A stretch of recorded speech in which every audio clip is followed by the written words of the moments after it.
But anyway, so she brought up this one case that's been, it hasn't even actually made it into the mainstream press, but it's a case of this woman named Desiree Jennings, and I can put her name out there because it's already out there.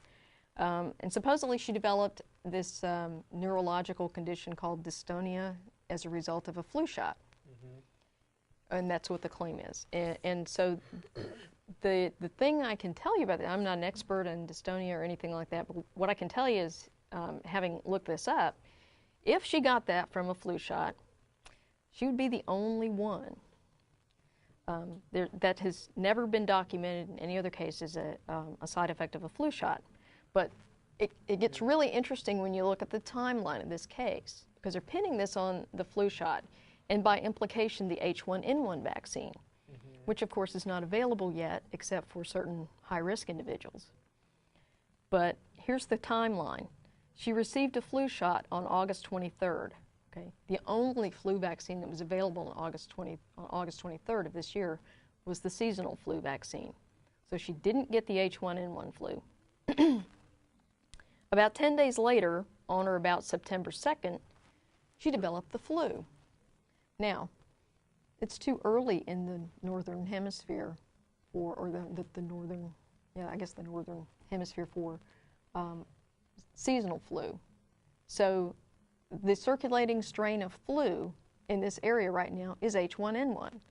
So she got a seasonal flu vaccine, and 10 days later she developed the flu, which was H1N1, the thing she was not vaccinated for. Okay. So the anti-vaxxers are saying, see, it doesn't work. Well, she wasn't vaccinated for that strain. So in other words, they said they would immunize her, and yet she was not immune to all diseases. Exactly. Clearly that thing does not work as advertised. Right. And so then she returned to work on September 8th, so about 6 days after she first came down with the flu, which is about right. If you look at what people are saying about H1N1, that's about the course of the disease. So she went back to work. She was still extremely fatigued. Again, still, a common symptom of the flu. She passed out at work, so she left work, passed out again at home. Later, she went to an urgent care clinic where, according to the report, she had convulsions. Okay, convulsions also could be another word for seizure. Okay, and then she was transferred to a hospital where she spent 3 days. Okay. So the timeline here is that she got the flu shot. 10 days later, she comes down with the flu. 6 days later, she goes back to work. Then she apparently gets much worse, which is the warning sign that they tell you about H1N1. If you seem to get better and then you suddenly get much worse, go to a hospital because you might be having some additional problems.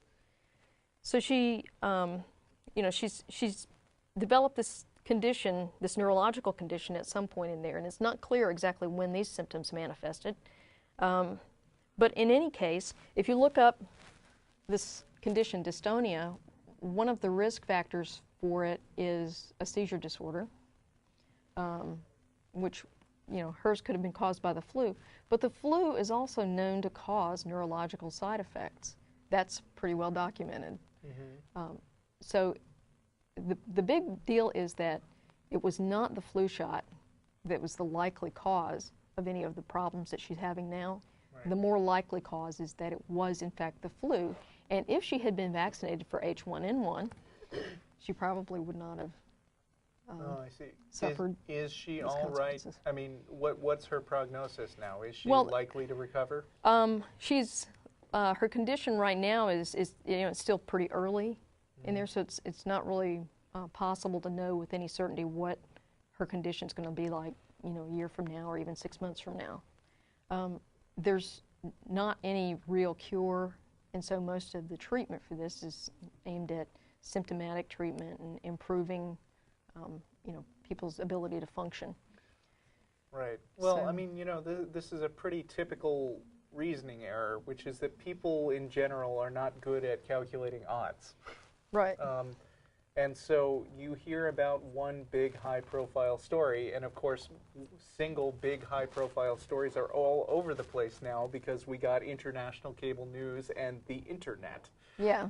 And so anything that happens that's even slightly interesting is going to become instant national news. And then, you know, people, because our brains sort of developed to calculate the odds in small communities, are going to be like, wow, I've been hearing all these stories that have been collected by Bill Maher or whatever. Yeah. Yeah. About people who got the flu shot and then got sick. When in reality what's going on is people get, lots of people get flu shots, lots of people get sick. There's an intersection between those two. And the intersection may actually be smaller than the people who are getting sick without the flu shot, but then you notice them more. And that's data mining fallacies. Yeah. But, I mean, you know, the best available evidence we have for H1N1 right now, which is, you know, from CDC, is that it's going to be highly effective against H1N1, and that's because the antigen match is really, really good for H1N1 versus seasonal flu where, you know, it's a best guess at what strains will be circulating during the flu season. So overall estimates is that it comes in at about 80% effective at preventing flu, and that varies from, you know, somewhere in the 50% range up to over 90%, depending on the year and how good they get the antigen match. But H1N1 is going to be pretty good because it is a good match. So anyway, that was our anti-vax emailer, and it was interesting. I had a conversation in the chat room a couple of weeks ago with a guy who was saying he wasn't going to get the flu shot because he I forget what his reasoning was, but essentially he was refusing the flu shot, and not because he can't take the flu shot, but just because of some other reason. So I actually called him a parasite, and I stand by that, by the way. Because for every person who can take the flu shot and who does not take the flu shot, you become a potential vector to transmit the disease to someone else. And you may transmit the disease to someone who, for medical reasons, cannot take the flu shot. And if that person gets sick and dies, then you are indirectly responsible for causing the death of another human being, simply because you refused to take a very safe and effective vaccine. Right. And someone else in the chat room said, well, what do you think should happen to people who don't take the flu shot? And I'm not really sure where that was going, but I can guess that it was that, you know, somehow the government should intervene and force them. And, yeah, you know, that would be a huge can of worms there. Yeah, it's like, okay, first of all, it's my opinion that this guy is a parasite, okay? Yeah. And what makes anybody think I need the government to validate my opinion of the guy that he's a parasite? Oh, and a moron. Right.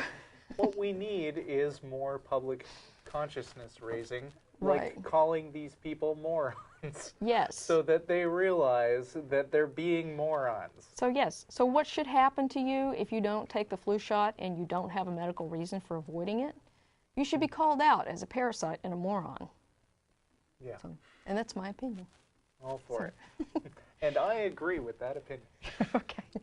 Well, do we want to get to some callers here? Yeah, we got a few callers lined up, Okay. and it looks like we're going to start with Brian from Buda, Texas.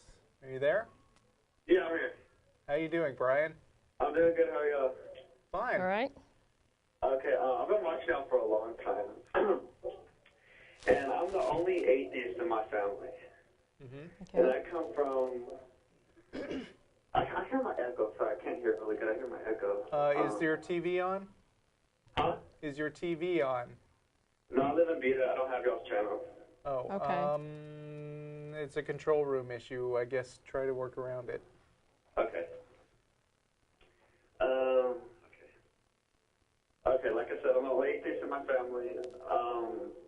And like my father's a preacher of a Baptist church, and like they always give me like ridicule, saying, "Oh, you're not my son because you're an atheist, and you're gonna go to hell."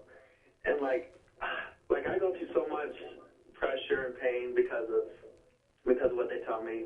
But one thing I don't understand, I try to believe in God, but then I can't.